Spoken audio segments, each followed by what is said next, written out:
Hauzik oiriba leiba ki fibam asida miyamna asengba luchingba ama ngaiduna leire haina Pambei na luchingba United National Liberation Front Manipur UNLF ki Acting Chairman Nongyai na fongdorakli ngasi kakching khudingda leiba 2nd Brigade General Headquarters ki Central Headquarters ta pangthokiba lup asigi humfu suba mapo kumon Thouram ga mari leinana wafam asi mahakna fongdokibani Acting Chairman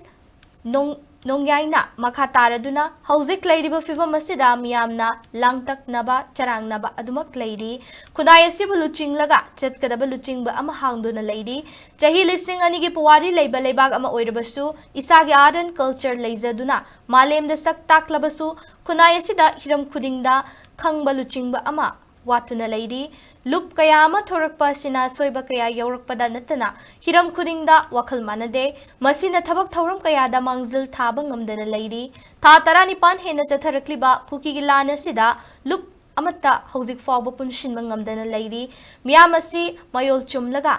puba ngamgadaba luchingba amata leitri kuki na nongmai kapsilaklaga aikhoina ngakthokpa ngaktani kuki singna mangjongna na plan tawraga landarakli adubu maitai na ngasi fawbada lan gi plan tawdri sasan gi fawba luchingba leiba gumna aikhoigi su luchingba ama leitriba si koknaba Pambei ama thidokpa mathau tai lup asina leingaka suspension of operation su chatnabanatte pistok tawduna political dialogue tongnabani khangbada miyoi kharana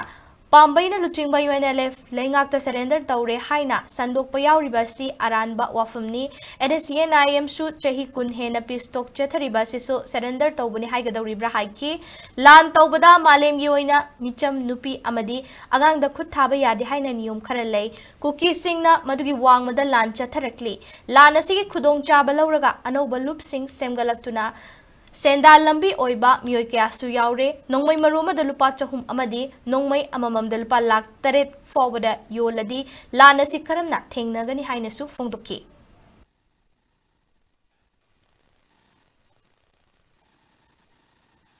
Aikoi kunai se olambi nata pinaba kunai se aso mamake amata singa ka sakkadaba aduma leadership work ge thibam se kadai dano karama mafam da wali dano haido sine Because define the mathau da re se leadership wali mafam sin se mafam khudin matna aikoi na nasi thele ko lan se karama mafam ge lan no haido ta gadi aikoi se war na te war ge concept se aikoi amata leite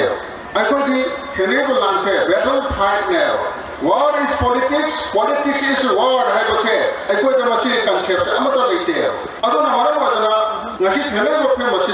mayona masuna right direction amada aikoi gi miyam se ko le pubong amde sina maram badana miyam se kai to bodage haido se khangde tumi la le thokane kani no leadership eta hoina sis and aikoi amton pujan asi khela ba mapong ko khela na le sunu adu pujan na ba aba kunna thok to ngor ko erasi do ge kunna thok to minesi haido se UNLF ke apirni leba kan mahaido se ni sab manaba ko objective pamale ba pandam mamle je pandam se manaba